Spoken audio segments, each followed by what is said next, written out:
Immigration to the United States is not a novel concept. The entire population of our nation has, at one point or another, come from another land. Whether it be the Native Americans who arrived after crossing the land bridge, pilgrims seeking religious freedom, or Africans who would be subject to slavery, every racial group has immigrated to the United States at one point in time. The Gilded Age brought upon a period of economic growth which, in turn, created an ideal environment that people considering immigration to the U.S. found attractive. Many nativist Americans cherished the new balance found following the end of the Civil War and saw immigration as a threat. This led to the creation of several policies to control immigration. Over time, the climate surrounding immigration has changed in some ways but stayed very much the same in others. What can be said for a fact, however, is that immigrants have shaped American society as we know it today, despite several obstacles that have challenged it throughout history. During the Gilded Age, people from all over the world immigrated to America. Initially from the 1840s to 1880s, this period marking old immigration, people from Northern and Western Europe, England, France, Ireland, and Germany, as well as Protestant families, came to America. These ethnic groups were very similar in that they were literate and stable economically, making them easy to assimilate in America. These Protestant families believed in democracy. The Irish Americans fled to the United States after a potato famine and initially faced discrimination from the U.S. citizens when they initially immigrated to the U.S. Additionally, over 1 million Germans immigrated to America due to a failed revolution in 1848. These German immigrants were wealthy enough to buy farmland in the Midwest and settled in cities like Milwaukee, Cincinnati, and St. Louis. In the 1840s and 1850s, tensions arose between the immigrants and Americans with introduction of the concept nativism. Protestants used nativism to assert authority over Catholic, Irish, and German immigrants. Nativists opposed the use of tax resources to benefit immigrants, especially in the public education system. In Samuel F. B. Morse's piece of writing, Foreign Conspiracy Against the Liberties of the United States, Morse argues that Catholic immigrants obey the Pope, which is anti-republicanism, and Morse states that Catholics submit to the princes and the papacy. Additionally, tensions between nativists and immigrants stem from industrialization. Since nativists accuse immigrants, especially Catholics, of taking their jobs and driving down wages in factories. These nativists formed the Know Nothing Party, who are big believers in the nativist movement. The Know Nothing Party, also known as the American Party, originated in 1849 and strongly opposed immigrants and Catholics. Later on, during the 1880s through the 1920s, the period of new immigration emerges. New technologies such as steamships and trains using a part-time ticket system attributed to an influx of immigration. Since around 11.7 million people from Southern and Eastern Europe, largely Italians, Jews, Poles, as well as people from Asia, immigrated to America to take advantage of good wages during the Industrial Revolution and the California Gold Rush.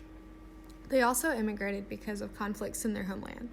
The immigrants entered the United States at Ellis Island in New York City, the port of San Francisco, and Angel Island. These ethnic groups were poor and illiterate in their own language, and the immigrants were culturally different, leading to tough assimilation. Therefore, many of the new immigrants settled in poor urban areas with the people of their cultures such as Chinatown, Little Italy, and Klein-Deutschland. Nativism has remained a prominent ideology in America since newly arrived immigrants from Southern and Eastern Europe were targets of hatred. These immigrants were seen as illiterate, poor, and unfit to assimilate into American society. Since Americans were scared that immigrants would racially outbreed them, they founded the American Protective Society to argue for immigrant restrictions. Nativists took a special hatred to Chinese immigrants, largely due to their huge contrast to American culture. Despite the Chinese immigrants' contributions to a significant amount of labor on the Transcontinental Railroad, the group became a frequent economic scapegoat when there was a financial rut. Therefore, Congress enacted the Chinese Exclusion Act to make whites feel better about the economic downturns that they blamed the Chinese for. The National Origins Act, also known as the Johnson-Reed Act or the Immigration Act of 1924, set quotas for immigrants from specific areas of the world entering America, specifically from Southern Europe, Eastern Europe, and China. Assimilation was a difficult process for people immigrating to the United States during the Gilded Age. Since these foreigners had to slowly drop their culture and customs and adopt America's dominant culture and customs, immigrants had to change their language and beliefs to accommodate to America's norms. However, a number of ethnic groups could not conform, so they formed culturally homogeneous communities like Chinatown and Little Italy. Presently, immigrants in American society still have to assimilate to America's customs. Immigrants tend to refuse to drop their cultures and customs, so they live in cultural enclaves instead of assimilating, thus causing a divide and further increasing tensions between immigrants and Americas in the United States.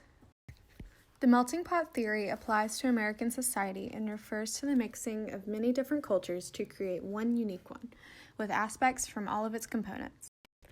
A similar theory created to understand the interaction of cultures within a society is described as the salad bowl theory, which is a phenomenon which many believe to more accurately describe the American cultural identity, as it identifies different groups that retain their own culture, yet all inhabit the same place.